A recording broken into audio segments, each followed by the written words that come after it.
What's going on, Solid Steppers? Miss Ward coming to you from morning South Florida. I don't know what this weather is right now. You never know. It's been crazy cold, but seems like everything's balancing out. My prayers go out to all the people that are dealing with the blizzards and the storms.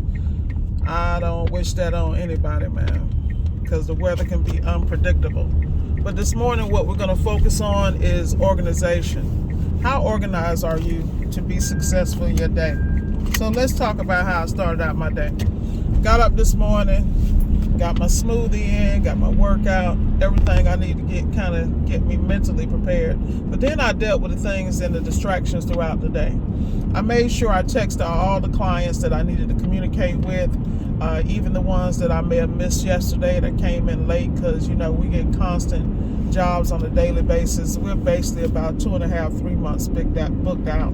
But that's because that's just how we run the business. And we don't stop. That's the difference. Like, I don't care if I'm 6 months to a year booked out. I'm not going to slow down, because I know what it is to be slow or not to be able to fill in those gaps, But with that said, let's get back to the organization and how you set up your process. You want to make sure you're setting up your processes in such a way that you have systems in place, that you're communicating with your clients, you're communicating with your vendors, that you make sure you're checking all your parts and your products, to make sure they're coming in on a timely manner, make sure you're keeping the customers abreast of the tracking if there are any delays.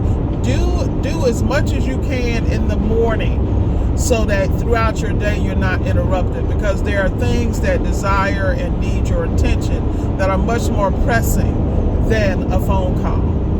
In order to really run your business, you got to put things in place where I'm not going to sit and say autopilot, because autopilot is a very delicate word, because a lot of times people think you're supposed to set it and forget it. And to be very honest, if you haven't learned in 2022, there's no such thing as set it and forget it. You have to have touch points and pressure points that you're checking to make sure everything runs properly. Like, I'm very clear. Like, I have later on this week, I have a LeBaire that I'm going to be working on. LeBaire is not something I normally service, but I've done the research.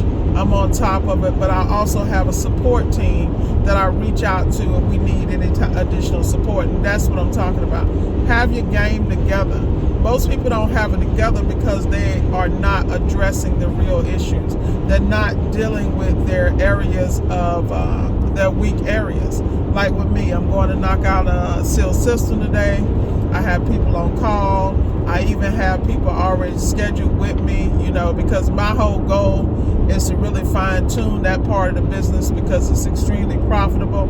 And, it's not going to be profitable if you have problems, recalls, and it's not done properly the first time. And I think that's where people mess up. They don't look at the quality of the work that they're doing. They don't look at the challenges before they become a challenge. At the end of the day, the guys who really do seal systems and understand thermodynamics like the back of their hand, this is nothing to them. But they also remember when they started. And with me, I never take it for granted that it's going to go smoothly. I am always prepared for the worst, and I hope for the best. And that's a whole different situation. So when you're in business, you got to make sure everything's in place. Like right now, I don't have just my main business, but I have satellite businesses. So I have to make sure that those satellite businesses still are getting the nourishment they need while they grow, while I make sure that the heartbeat of the business is moving properly.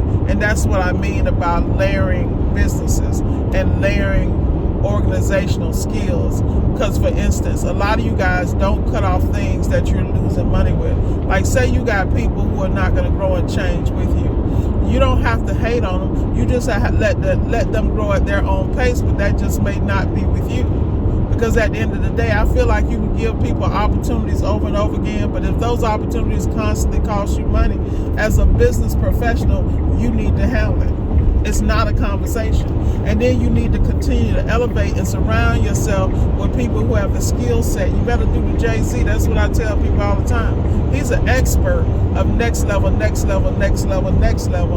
And then he's moving in silence in such a way that he's about that bag. And not only is he about that bag, I'm sure he's about generational wealth things of that nature, but he wasn't born that way. And anyway, anything you need to get and learn and get and have, you can learn and grow. But you gotta be always learning, always next level. Like right now, when I get off this video, I'm gonna be listening to Andrew Huberman and Jocko. They got a 4-hour podcast I'm gonna listen to, because to be able to be in a room with people that think at a certain level of excellence with scientific proof and testing and backing, that's a whole different level. But my mind works that way. This is what I'm saying about you got to get out of your box. You got to realize there are things outside of the realm and your circle of influence that can enhance your life. But you got to be willing to step out there. If you're not willing to step out your circle to enhance your life, that's on you. That's enough said, y'all. Get organized, start your day properly, and be successful anyway. Ms. Ward signing off.